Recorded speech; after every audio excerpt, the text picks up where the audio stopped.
Podcast LaSalleOrg.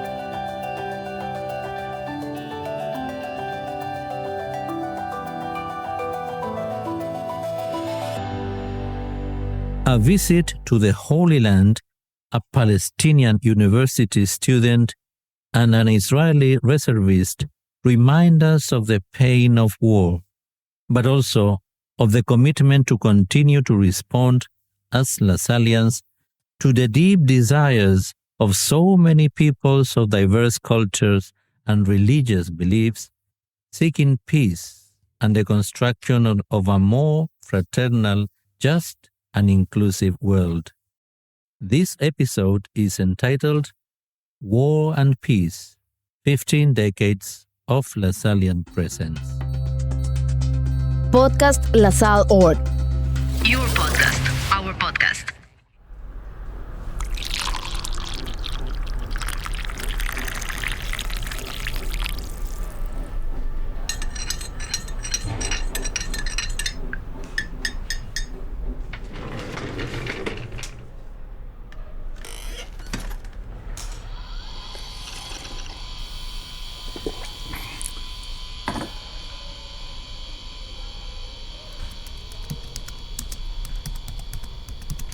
As I was writing this here pastoral letter, my thoughts were redirected to the intensifying tension in the Holy Land, sparked anew by the recent explosions of violence.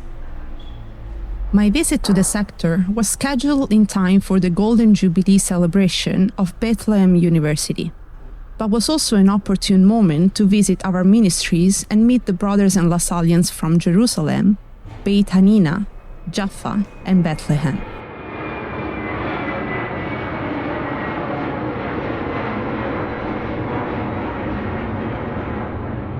Three days after my plane left Tel Aviv, the Hamas attack was launched.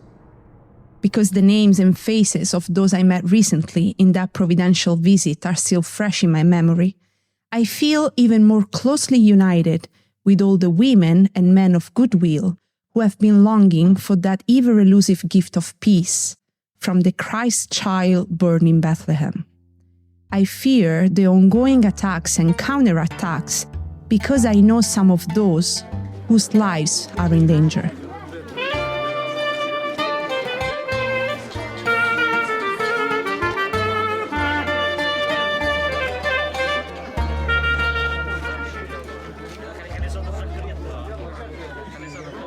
Our Lasallian presence in the Holy Land started 15 decades ago and is intimately interwoven with the century-old history of the struggles of generations of people and families in the homeland of Jesus.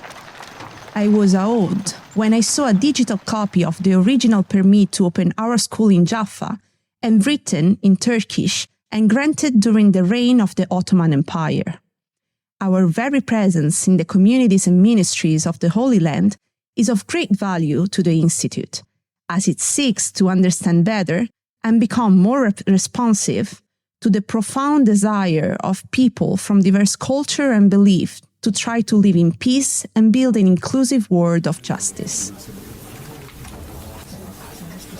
I was deeply moved as I listened to the stories and reflections shared by our students, teachers, and parents.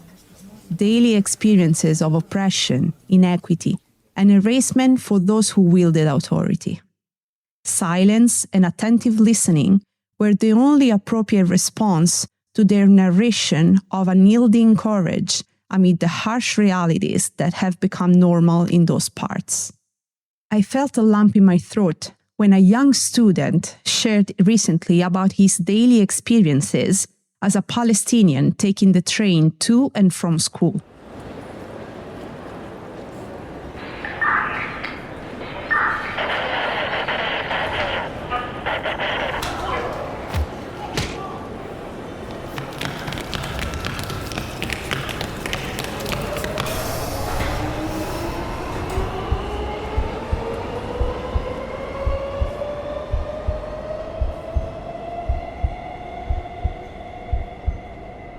We would get searched for simply talking too loud, or being scrutinized for having my hands in my pockets, or wearing any Palestine-supporting accessories, or even just being a Palestinian who could be a potential threat to the Zionist occupation. I have faced public humiliation, physical assaults, and insults, simply for being a Palestinian using the train. I've even been arrested for carrying my school bag, which bears the Palestinian map, and then subjected to physical violence, including being pepper sprayed. The stories continued until dusk. The end of my visit was approaching when I met a group of missionary brothers assigned to the Terra Santa. I had my own set of questions to ask. What grace have you received which gave you the courage to make yourself radically available to serve in this sector? What insights on hope have you gained from the decades of engaging in ministries that continue to be fragile for years to come? How would our ministry of presence in this area of conflict stop the rising of the door of lethargy and skepticism? Their individual and collective response to those questions provide the Institute with essential guideposts as we embark on the Living Project. Their witness of their lives and power of their convictions will serve as wellsprings of strength and wisdom for all brothers and Lasallians in the world.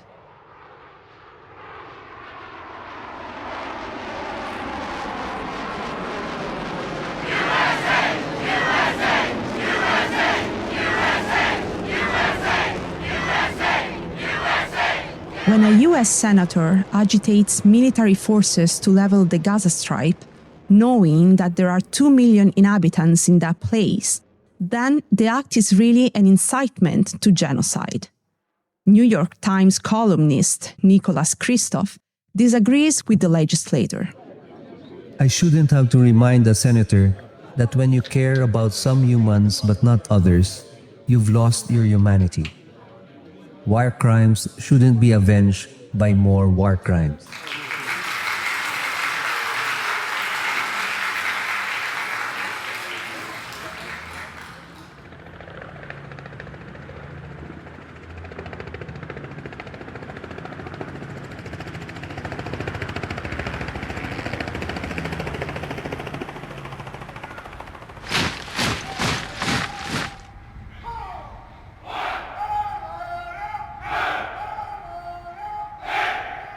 Israeli reservist Nir Avishai Cohen, writing his reflection while on board the plane from the US that would bring him to the battle lines, share his views. Yes, sir. We've got squirters. Do you copy? This war, like others before it, will end sooner or later. I'm not sure I will come back from it alive. But I do know that the minute after the war is over, both Israelis and Palestinians will have to reckon with the leaders who led them to this moment. We must wake up and not let the extremists rule.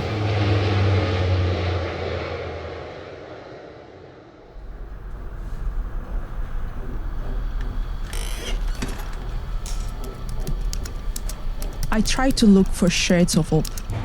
At the end, after all the dead Israelis and Palestinians are buried, after we have finished washing away the rivers of blood, the people who share a home in this land will have to understand that there is no other choice but to follow the path of peace. That is where true victory lies. Thank you for listening. Every week we will have a new episode of Limited, Fragile, Free. Follow us and share LaSalleOrg podcast. Your podcast, our podcast. See you soon.